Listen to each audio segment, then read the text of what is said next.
إن الحمد لله نحمده ونستعينه ونستغفره ونعوذ بالله من شرور أنفسنا ومن سيئات أعمالنا من يهدي الله فلا مضل له ومن يضلل فلا هادي له وأشهد أن لا إله إلا الله وحده لا شريك له وأشهد أن محمدا عبده ورسوله أما بعد فإن خير الحديث كتاب الله وخير الهدي هدي محمد صلى الله عليه وسلم وشر الأمور محدثاتها وكل محدثة بدعة وكل بدعة ضلالة وكل ضلالة في النار. أعوذ بالله السميع العليم من الشيطان الرجيم. بسم الله الرحمن الرحيم. يا أيها الذين آمنوا اتقوا الله حق تقاته ولا تموتن إلا وأنتم مسلمون. يا أيها الناس اتقوا ربكم الذي خلقكم من نفس واحدة وخلق منها زوجها وبث منهما رجالا كثيرا ونساء واتقوا الله الذي تساءلون به والأرحام إن الله كان عليكم رقيبا. يا أيها الذين آمنوا اتقوا الله وقولوا قولا سديدا يصلح لكم أعمالكم ويغفر لكم ذنوبكم ومن يطع الله ورسوله فقد فاز فوزا عظيما. وقال وفي السماء رزقكم وما توعدون. وعن أبي هريرة رضي الله تعالى عنه أن النبي صلى الله عليه وسلم قال إن الله تعالى يقول يا ابن آدم تفرغ لعبادتي أملأ صدرك غنى وأسد فقرك وإلا تفعل ملأت يديك شغلا ولم أسد فقرك. رواه الترمذی فی ابواب صفة القیامہ. تمام قسموں کی تعریفات اللہ رب العالمین وحدہ لا شریک کے لیے لائق و زیبا ہیں، جو ساری کائنات کا تنہا خالق و مالک ہے، اور بے شمار درود و سلام ہو اللہ کے آخری نبی جناب کریم محمد رسول اللہ صلی اللہ علیہ وسلم کی ذات مقدسہ پر. محترم حاضرین، رزق انسانی زندگی کے لیے انتہائی ضروری اور لازم ہے کہ انسان کھائے پیے بغیر، معیشت کے بغیر، کاروبار کے بغیر جی نہیں سکتا ہے. لیکن رزق کے تعلق سے چند اہم چیزوں کو یاد رکھنا چاہیے. ہماری عبادتوں کی بنیاد رزق حلال پر ہے. اگر رزق حلال نہیں ہوگا تو عبادتیں قبول نہیں ہوگی. تو ہمیں اس بات پر بہت توجہ دینا ہے، ورنہ پوری زندگی ہم نماز ادا کریں، روزے رکھیں، حج زکوٰۃ جو بھی کر رہے ہیں، لیکن پتہ یہ چلا کہ ہمارا رزق ہی حلال نہیں تھا تو کیا فائدہ. اور اس ضمن میں جو بنیادی روایت ہے مسلم کی، بالکل واضح، اس میں کوئی ڈاؤٹ، کوئی شبہ نہیں. حضرت ابو ہریرہ رضی اللہ تعالیٰ عنہ سے مروی، نبی کریم صلی اللہ علیہ وسلم نے واضح اور دو ٹوک انداز میں کہا ان اللہ طیب لا يقبل الا طیبا. اللہ بڑا پاکیزہ ہے اور وہ صرف حلال اور پاکیزہ چیزوں کو ہی قبول کرتا ہے. وَإِنَّ اللَّهَ أَمَرَ الْمُؤْمِنِينَ بِمَا أَمَرَ بِهِ الْمُرْسَلِينَ. اللہ نے جس بات کا حکم رسولوں کو دیا اسی بات کا حکم مومنوں کو بھی دیا ہے. دو آیتیں آپ صلی اللہ علیہ وسلم نے اس کے بعد ارشاد فرمائی. پہلی سورہ مومنون کی، جہاں پر رسولوں کو خطاب کر کے اللہ تبارک و تعالیٰ نے ارشاد فرمایا یا ایھا الرسل کلوا من الطیبات واعملوا صالحا انی بما تعملون علیم. اے میرے رسولو، پاکیزہ حلال روزی استعمال کرو. اب طیب کے اندر دونوں چیزیں آتی ہیں، ایک تو حلال ہونا چاہیے یعنی اسے جائز طریقے کے پر کمایا گیا، اور دوسری وہ صحت کے لیے بھی مفید ہو. ایسا نہیں ہے کہ آپ حلال طریقے سے کمائیں لیکن بیڑی، سگریٹ، تمباکو، نشہ آور چیزوں میں اسے لگائیں، وہ بھی غلط ہے. حلال چیزوں کو حرام چیزوں کے اندر نہیں استعمال کیا جا سکتا کہ آپ حلال طریقے سے کما کر حرام چیزوں کو اختیار کریں، منع ہے. طیب کے اندر دونوں چیزیں آتی ہیں، حلال طریقے سے کمانا اور حلال چیزیں اور صحت کے لیے مفید چیزیں انہیں ہی استعمال کرنا، یہ طیب میں آتا ہے. تو اللہ نے تمام رسولوں کو حکم دیا کلوا من الطیبات، پاکیزہ حلال روزی کھاؤ، واعملوا صالحا، اور نیک عمل کرو. یہاں اللہ نے پہلے حلال روزی کا حکم دیا، اس کے بعد کہا عمل صالح، یعنی عمل صالح نیک عمل کی بنیاد رزق حلال پر ہے. اب یہاں عمل صالح کے لیے بھی ضروری ہے کہ حکم اللہ کا، طریقہ رسول اللہ کا، اللہ کے حکم کو نبی کریم صلی اللہ علیہ وسلم کی سنت کے مطابق ادا کرنا. کسی امام، فقی، پیر، ولی، بزرگ و مسلک نہیں، بلکہ آپ صلی اللہ علیہ وسلم کی سنت۔ کلمہ ہم اللہ اور رسول کا پڑھتے ہیں، لہذا ہمارا عقیدہ اور طریقہ ویسا ہی ہونا چاہیے جو کلمے کے اندر ہم اقرار کرتے ہیں۔ اللہ کے سوا کوئی معبود برحق ہے ہی نہیں، اور محمد صلی اللہ علیہ وسلم اللہ کے رسول ہیں۔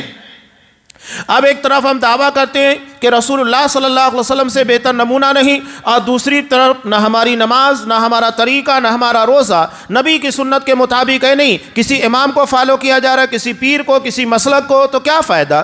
ایک طرف دعویٰ ہے رسول اللہ صلی اللہ علیہ وسلم کے سب سے بہتر ہونے کا، نمونہ ہونے کا، لیکن ہم کہیں مسلک کی پیروی کرتے ہیں، کہیں امام کی پیروی کر رہے ہیں، تو آپ صلی اللہ علیہ وسلم کا کلمہ پڑھنے کا فائدہ کیا ہوا؟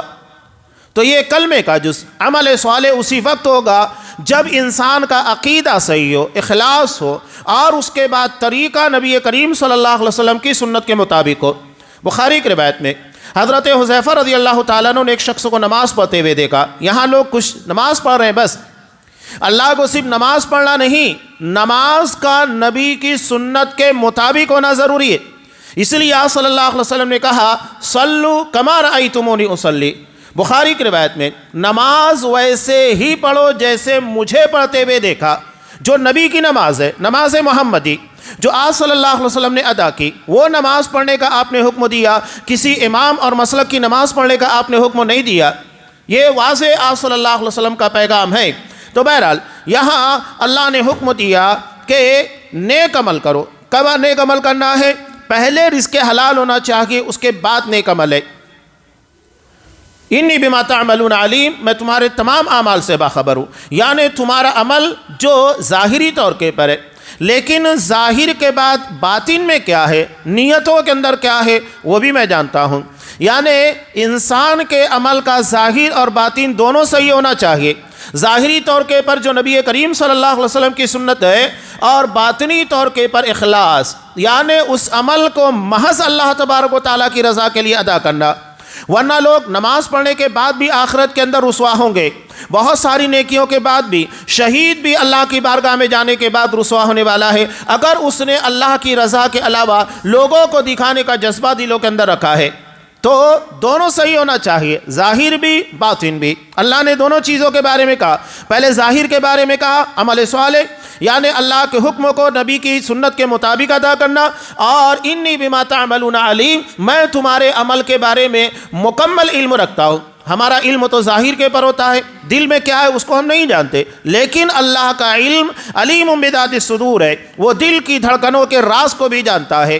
لہذا اللہ تبارک و تعالیٰ نے کہا ظاہر اور باطن دونوں پرفیکٹ ہونا چاہیے۔ اس کے بعد آپ صلی اللہ علیہ وسلم نے دوسری آیت جو سورہ بقرہ کی ہے، جہاں اہل ایمان کو مخاطب کیا، یا ایھا الذین آمنوا کلوا من طیبات ما رزقناکم، کہ اے ایمان والو جو پاکیزہ حلال روزی ہم نے تمہیں عطا کی ہے اسے کھاؤ، ان کنتم ایاہ تعبدون، اگر تم اللہ کی عبادت کرنا چاہتے ہو۔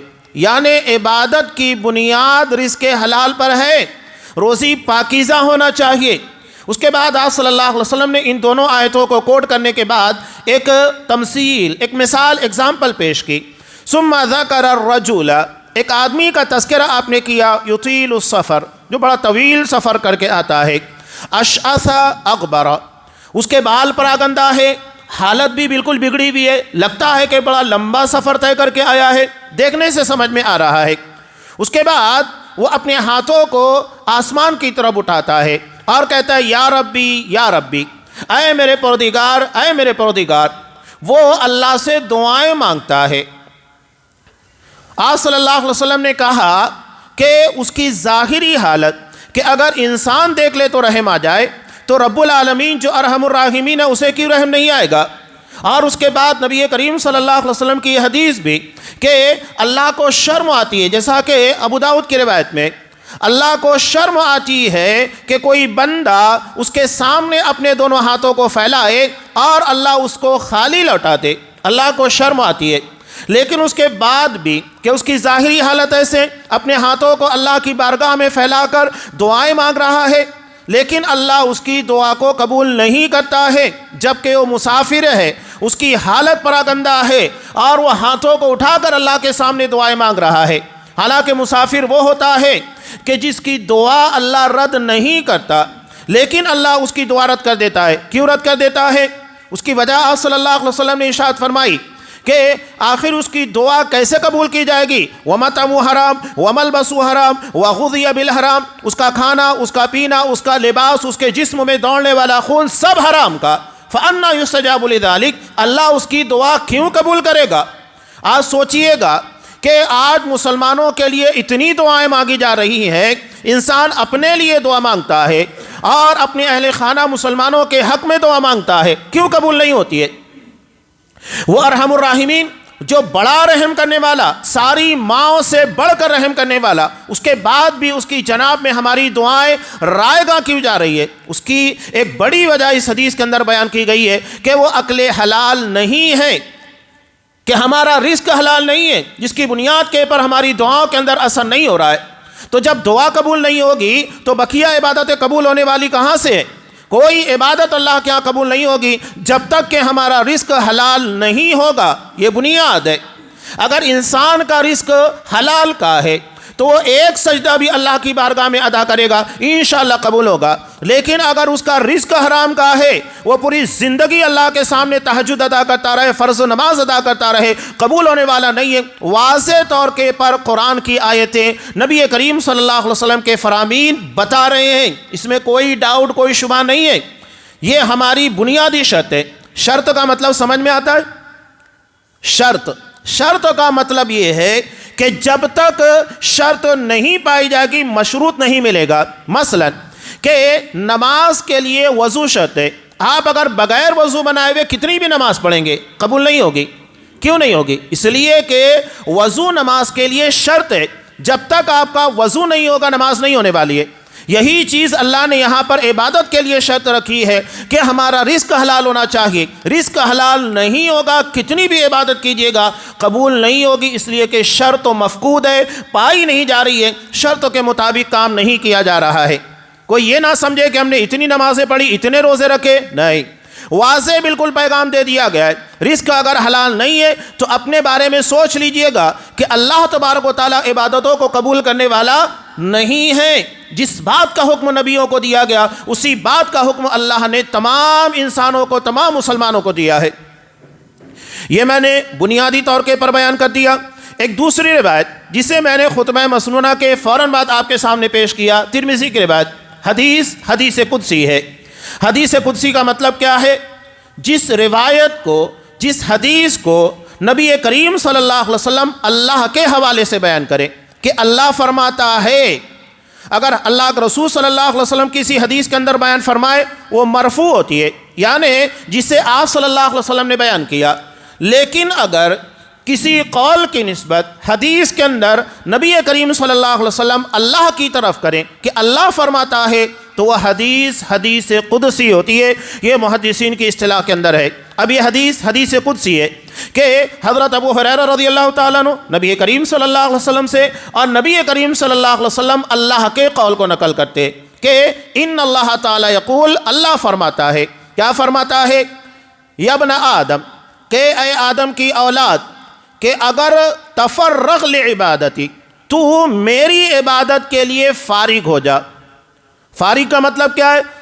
عبادت کا وقت ہو گیا ہے، آپ اپنے تمام کام کاج چھوڑ دیجئے گا، اس لیے کہ ہمارا مقصد حیات عبادت ہے۔ تو اصل چیز جس کے لیے ہم کو بھیجا گیا ہے آپ اس کے لیے فارغ ہو جائیے۔ اب یہاں پر کتنے ہیلے بانے لوگوں کے پاس رہتے ہیں، کوئی سو رہا ہے، کوئی کاروبار کے اندر لگا ہوا ہے، کوئی کچھ ہیلا بہانہ ہمارے یہاں بہت ہے۔ بعض لوگ کہتے ہیں کہ ناپاکی ہے، اگر شادی کے لیے کہہ دیا جائے کہ چلو فوری طور کے پر انسان نہا دھو کے تیار ہوگا، یعنی انسان کو اپنے جسم کی ضرورت کا اتنا خیال، اور جس کے لیے اللہ نے پیدا کیا عبادت، اس کے لیے کوئی فکر نہیں، ہیلا بہانہ۔ ابھی آپ دیکھیے جمعہ کے دن مسجدیں ایسا لگتا ہے کہ تنگی دامہ کا شکوہ کر رہی ہے، جیسے ہی عصر کا وقت ہوگا سارے غائب۔ کہاں گئے مصلی؟ کیا ہمارا اسلام ختم ہو گیا یا مسلمان ختم ہو گئے؟ یہ ہمارا مسئلہ ہے۔ اللہ نے صاف کہا تفرغ لعبادتی، میری عبادت کے لیے فارغ ہو جا، یعنی سارے کام میری عبادت کے سامنے چھوڑ دے۔ میری عبادت کے سامنے کچھ نہیں چلنے والا ہے۔ عبادت کا وقت ہو گیا، عبادت کرو، باقی ساری چیزیں 2 نمبر کے پر ہے۔ یہ صاف اللہ نے حکم دیا تفرغ لعبادتی کہ تو میری عبادت کے لیے فارغ ہو جا. تو نتیجہ کیا ہوگا؟ نبی کریم صلی اللہ علیہ وسلم نے ارشاد فرمایا، اللہ تبارک و تعالیٰ ارشاد فرماتا ہے کہ اگر بندہ اللہ کی عبادت کے لیے فارغ ہو گیا تو اللہ کہتا ہے کہ املأ صدرک غنا، میں تیرے سینے کو بے نیازی سے بھر دوں گا، واسد فقرک، اور تیری محتاجی کو ختم کر دوں گا.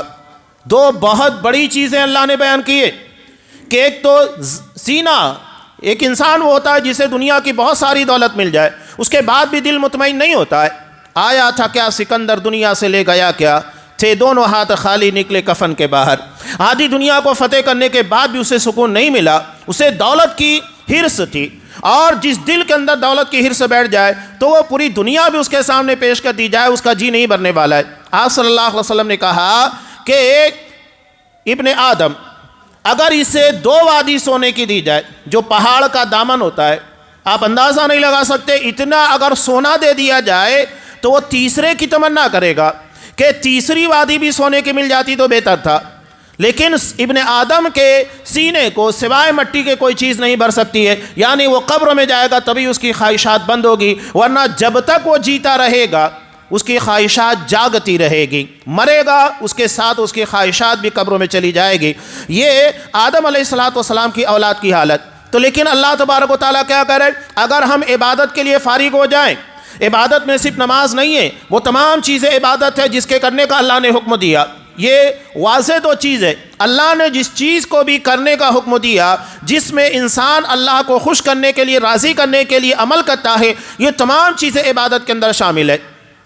اور اس میں بنیادی طور پر نماز ہے، روزہ یہ تو نظر آتا ہے، اس کے علاوہ بھی کہ آپ اگر حلال طریقے سے رزق کما رہے ہیں وہ بھی عبادت، آپ اپنے بچوں کی اچھی تربیت کر رہے ہیں وہ بھی عبادت ہے، اپنے دوستوں اور اپنے اطراف میں رہنے والوں کی خبرگیری کرنا، ان کی مدد کرنا وہ بھی عبادت ہے. یعنی ہر وہ عمل جو نبی کریم صلی اللہ علیہ وسلم کے حکموں کے مطابق کیا جائے، شریعت کے حکموں کے مطابق کیا جائے، وہ عبادت ہے. عبادت صرف نماز نہیں ہے، یہ عبادت نماز ہے لیکن اس کے ساتھ ساتھ ہر وہ عمل جو اللہ کے حکم کے مطابق، نبی کریم صلی اللہ علیہ وسلم کے کہے کے مطابق ہو وہ عبادت ہے. تو اللہ نے کیا کہا کہ اگر تو میری عبادت کے لیے فارغ ہو گیا تو ملأت صدرک، املأ صدرک غنا، تیرے سینے کو بے نیازی سے بھر دوں گا، یعنی تجھے مزید کی طلب نہیں رہ جائے گی، اللہ نے جو دیا اس کے پر راضی ہو جائے گا. اور حقیقت میں غنا مالداری یہی ہے کہ اللہ نے جتنا رزق دیا ہے اس کے پر راضی ہو، اور ناراض ہونے سے رزق بڑھنے والا تھوڑی ہے کہ اگر ہم ناراض ہو گئے تو اللہ تبارک و تعالیٰ اور دے گا کہ بندہ ناراض ہو گیا ہے. جیسا کہ دنیا میں اگر ہم اپنے بچے کو خرچ کے لیے 100 روپے دیتے ہیں، وہ ناراض ہوتا ہے، چلو ٹھیک ہے کچھ اور بڑھا کر دے دیا جائے. نہیں، اللہ کے ایسا نہیں ہے کہ ہماری ناراضگی سے ہمارے رزق میں اضافہ ہوگا.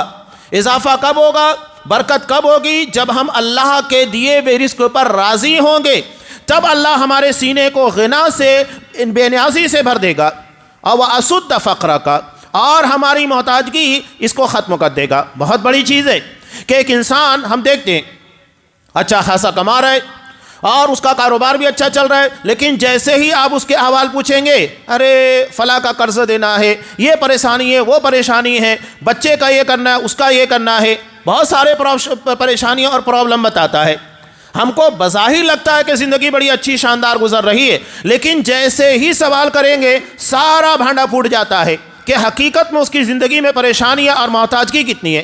تو اللہ کہہ رہا ہے کہ محتاجگی دور کر دوں گا، کسی کا محتاج نہیں بناؤں گا، نہ قرض کی ضرورت ہوگی، نہ کسی سے 2 روپے لینے کی ضرورت پیش آئے گی. کتنی بڑی بات یہاں پر کی گئی ہے. عبادت کی بنیاد پر اللہ نے شرط لگائی ہے کہ عبادت کے لیے فارغ ہو. اب مسلمان تو فارغ ہی نہیں ہوتا ہے، تو کہاں سے اللہ تبارک و تعالی ہمارے سینے کو بے نیازی سے بھرے گا کہ لاکھوں کروڑوں کمانے کے بعد بھی انسان بے چین ہے، اس کے دل کو چین نہیں مل رہا ہے، اسے مزید کی طلب لگی ہوئی ہے، اس کی محتاجگی ختم نہیں ہو رہی ہے. کیوں نہیں ختم ہو رہی ہے؟ اس لیے کہ ہم عبادت کے لیے فارغ نہیں ہیں. اللہ نے شرط رکھی ہے یہ کہ عبادت کے لیے فارغ ہو تب میں تجھے عطا کروں گا، ورنہ ملنے والی نہیں ہے.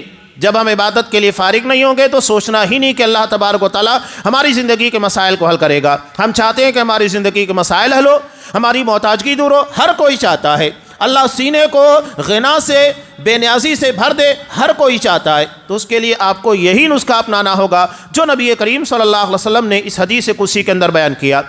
اب اگر ہم نے ایسا نہیں کیا، یعنی عبادت کے لیے فارغ نہیں ہوئے، اللہ کے کہے کے مطابق نہیں زندگی گزار رہے، قرآن مجید میں یہی بات کہی سورہ طٰہٰ کے آخر میں، وَمَنْ أَعْرَضَ عَنْ ذِكْرِي، جو میرے ذکر یعنی میری شریعت، یعنی اس کا جینا مرنا، اس کے زندگی کا رہن سہن شب و روز اللہ کے حکم کے مطابق نہیں ہے، دین کے مطابق نہیں ہے۔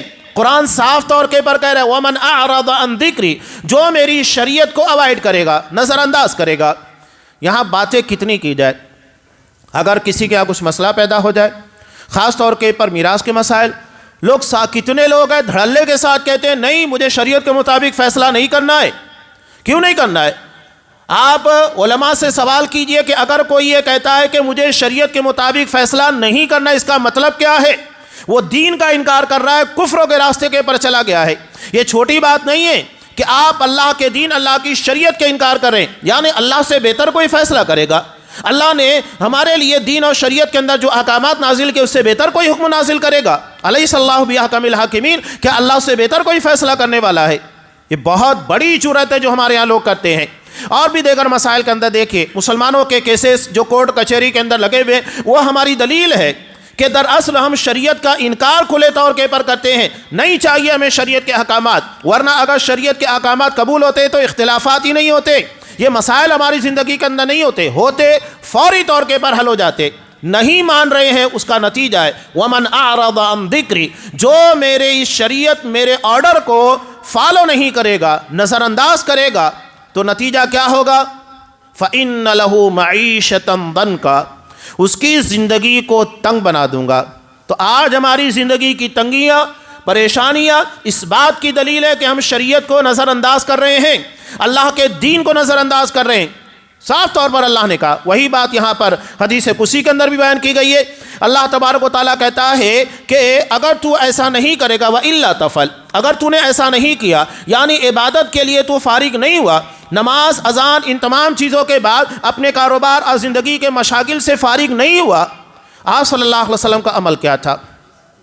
گھر میں اپنی ازواج مطہرات ان کے کام کاج کیا کرتے تھے۔ یہ کوئی بری بات نہیں ہے کہ آپ اپنی بیوی کا ہاتھ بٹائیں، ہاتھ بٹائیے گا، کچھ کام ہے سپورٹ کیجئے گا۔ آپ صلی اللہ علیہ وسلم اپنی بیویوں کا ہاتھ بٹاتے تھے، ان کے کام کاج میں شریک ہوا کرتے تھے، لیکن جیسے ہی اذان ہوتی سب چھوڑ دیتے، فوری طور کے پر نماز کے لیے بھاگتے، اس لیے کہ مقصد حیات عبادت ہے، یہ ہماری زندگی کا اصل مقصود ہے۔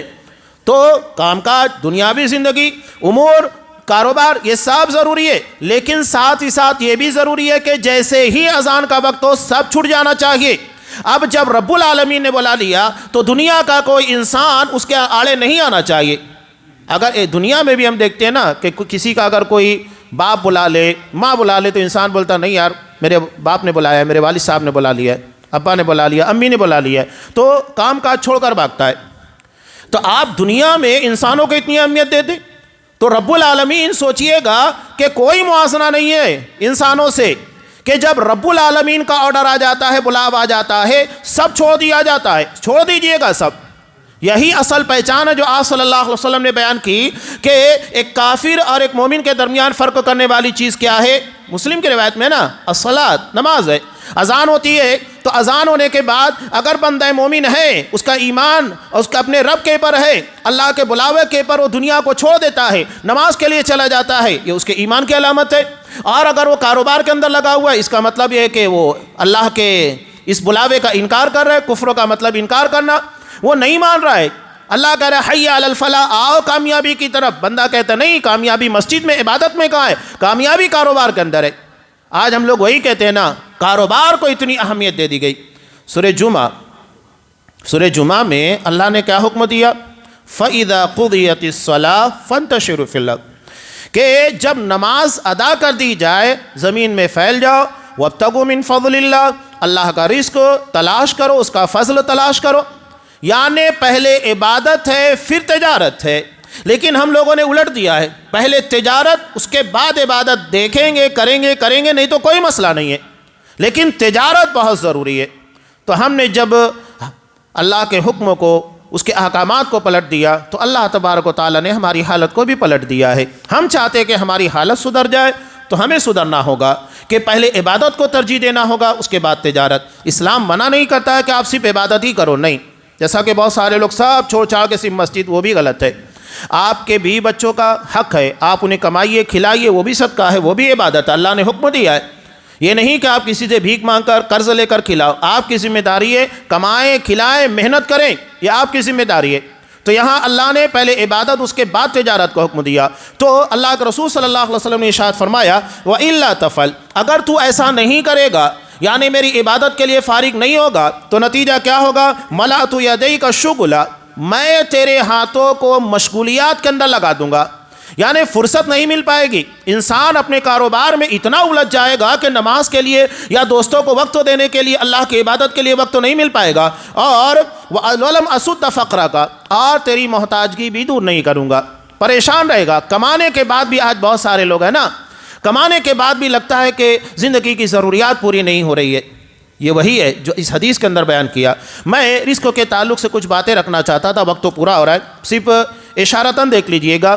رزقوں کی جو کنجیاں ہیں یہ تو میں نے ابتدا میں بیان کر دیا، رزق حلال ہونا چاہیے، حلال طریقے سے کمایا جائے، اور دوسری بات ہے کہ عبادت کے لیے فارغ ہو تبھی ہمارے رزقوں کے اندر برکت ہوگی۔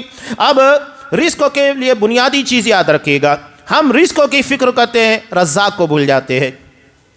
اللہ نے سورہ زاریات کے اندر ارشاد فرمایا وَفِي السَّمَاءِ رِزْقُكُمْ، تمہارا رزق آسمانوں میں، یعنی آسمان سے رزق اترتا ہے، آسمان سے تمہارے لیے رزق نازل کیا جاتا ہے۔ اب اس کی دو توجہ ہے، ایک تو یہ ہے کہ اللہ بارش برساتا ہے جس کی وجہ سے رزقوں کے اندر فراوانی ہوتی ہے، اور دوسری اور اہم چیز یہ کہ رزاق آسمانوں میں عرش کے پر مستوی ہے، اللہ عرش پر مستوی ہے، وہاں سے ہمیں رزق دیا جاتا ہے۔ تو رزاق کی فکر کیجئے، رزق کی فکر مت کیجئے گا۔ اگر ہم نے رزاق سے اپنا رابطہ اچھے طریقے سے بنا لیا تو نتیجہ یہ ہوگا کہ رزق اتنا ملے گا کہ ہم اس کے بارے میں بے فکر ہو جائیں گے، ساری فکر مندیوں کو ختم کر دیا جائے گا۔ یہ لوگ سمجھتے ہیں کہ علماء صرف ایسی باتیں کرتے ہیں، نماز، یہ اللہ کا دین ہے۔ رزاق کہہ رہے باتیں، جو راستہ بتا رہا ہے اسے اختیار کیجئے گا، یہ نہیں۔ آج دنیا میں بہت کمانے کے بعد بھی انسان کیا کر لے رہا ہے، اور کیا اس کی زندگی خواہشات اور دل کو اطمینان مل رہا ہے؟ نہیں مل رہا ہے۔ تو یہ سب سے اہم چیز ہے، رزاق کی فکر کیجئے، روزی کی فکر مت کیجئے گا۔ روزی کے لیے جو محنت کرنا ہے، ہمارا رزق ہے یقیناً ہمیں ملے گا۔ اللہ نے جتنا رزق ہماری تقدیر کے اندر لکھا ہے اس کے کھائے بغیر کوئی مرنے والا نہیں ہے، یہ ہمارا عقیدہ ہے، ہمارا ایمان ہے۔ تقدیر کے اندر ہر کسی کی روزی لکھی ہے، لیکن اس کے لیے محنت جستجو کرنا ہوگا۔ پہلی بات یہ بات تھی بنیادی۔ ایک اور چیز کہ اللہ تبارک و تعالیٰ نے توبہ استغفار کا حکم دیا، یہ خاص طور سے اس کا اہتمام صبح و شام کے اذکار میں بھی آپ صلی اللہ علیہ وسلم نے توبہ استغفار کا خصوصی حکم دیا ہے کہ استغفر اللہ 100 مرتبہ صبح و شام پڑھا کرتے تھے۔ مسلم کی روایت ہے، اللہ سے اپنے گناہوں کی مغفرت طلب کرتے رہنا۔ نتیجہ کیا ہوگا؟ سورہ نوح میں اللہ تبارک و تعالیٰ کہتا ہے وَاسْتَغْفِرُوا رَبَّكُمْ، اپنے رب سے بخشش طلب کرتے رہا کرو، مغفرت مانگتے رہا کرو۔ إِنَّهُ كَانَ غَفَّارًا، وہ بڑا بخشنے والا، بہت رحم کرنے والا ہے۔ جب انسان اللہ سے استغفار کرے گا، غلطی کے بارے میں متنبہ ہوگا، اپنی غلطی کی اصلاح کرے گا، عملی طور کے پر بھی، قولی طور کے پر بھی، زبان سے اقرار کر کے اپنے عمل کو صحیح کرے گا۔ ورنہ ایک آدمی استغفر اللہ پڑھ رہا ہے، غلطی کے پر غلطی بھی کر رہا ہے، تو اس کا استغفار کیا فائدے کا؟ عملاً اور قولاً دونوں ہونا چاہیے، زبان سے اقرار کے ساتھ عمل کی بھی اصلاح ہونی چاہیے۔ اللہ کہہ رہا ہے یرسل السماء علیکم مدرارا، اللہ تمہارے لیے آسمان کو برستا ہوا چھوڑ دے گا، وَيُمْدِدْكُمْ بِأَمْوَالٍ وَبَنِينَ، مال اور اولاد سے تمہاری مدد کرے گا، اور تمہاری کھیتی باڑی کے اندر برکت عطا فرمائے گا۔ یہ استغفار کی برکت ہے۔ تیسرے نمبر کے پر ہے تقوی کا اختیار کرنا۔ اللہ تبارک و تعالیٰ تقوی کا مطلب گناہوں سے بچنا، گناہ سے بچنا یہ انسان کے لیے لازم ہے۔ جب ہم تقوی اختیار کریں گے، اللہ کہہ رہے وَمَن يَتَّقِ اللَّهَ يَجْعَلْ لَهُ مَخْرَجًا وَيَرْزُقْهُ مِنْ حَيْثُ لَا يَحْتَسِبُ، کہ اگر تقوی اختیار کیا گیا تو اللہ زندگی کی پریشانیوں سے انسان کو نکلنے کا راستہ دے گا۔ ہمیں لگ رہا ہے کہ پریشانیوں میں الجھے ہوئے راستہ نظر نہیں آ رہا ہے، تقوی کی بنیاد کے پر اللہ راستہ دے گا اور ایسی جگہ سے رزق دے گا جس کا تصور ہمیں نہیں ہوگا. یہ اللہ کا وعدہ ہے. سورہ طلاق میں اللہ نے ارشاد فرمایا.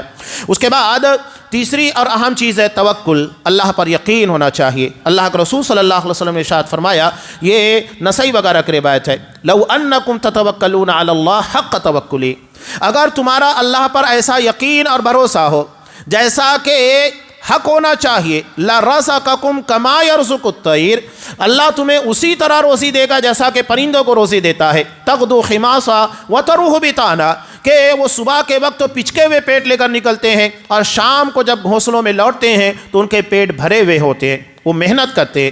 اس کا مطلب یہ نہیں ہے کہ گھر بیٹھے آپ کو رزق ملے گا. جس طرح پرندہ رزق کی تلاش میں نکلتا ہے, رزق کی تلاش میں ہمیں بھی نکلنا ہوگا, تب اللہ ہمیں رزق دے گا. اللہ پر یقین اور توکل ہونا چاہیے. تو یہ چند اہم چیزیں تھیں جو ہمارے لیے رزق کا ذریعہ بنتی ہے. بنیادی چیز یاد رکھیے گا, ہمارا رزق حلال ہو. یہاں ایک بات اور بھی جو میں خاص طور کے پر کہنا چاہتا تھا کہ الیکشن کا زمانہ آتا ہے, ہمارے ووٹ بکنے لگتے ہیں, لوگ اپنی ووٹوں کے پیسے لیتے ہیں. بتائیے کیا حلال ہے؟ ہم حرام چیزوں کو اختیار کر کے اللہ کی رحمت طلب کریں گے تو کہاں سے رحمت آئے گی؟ نہ ہمیں اچھا لیڈر ملے گا, نہ ہمیں اچھا ممبر ملنے والا ہے, قائد ملنے والا ہے, کچھ نہیں ملنے والا ہے. جو صحیح راستہ ہے آپ اس کو اختیار کیجیے گا. آپ کسی بھی عالم سے پوچھئے گا کہ یہ ووٹ کے بدلے میں جو پیسہ لیا جاتا ہے اس کی شرعی حیثیت کیا ہے, وہ خود بتائے گا.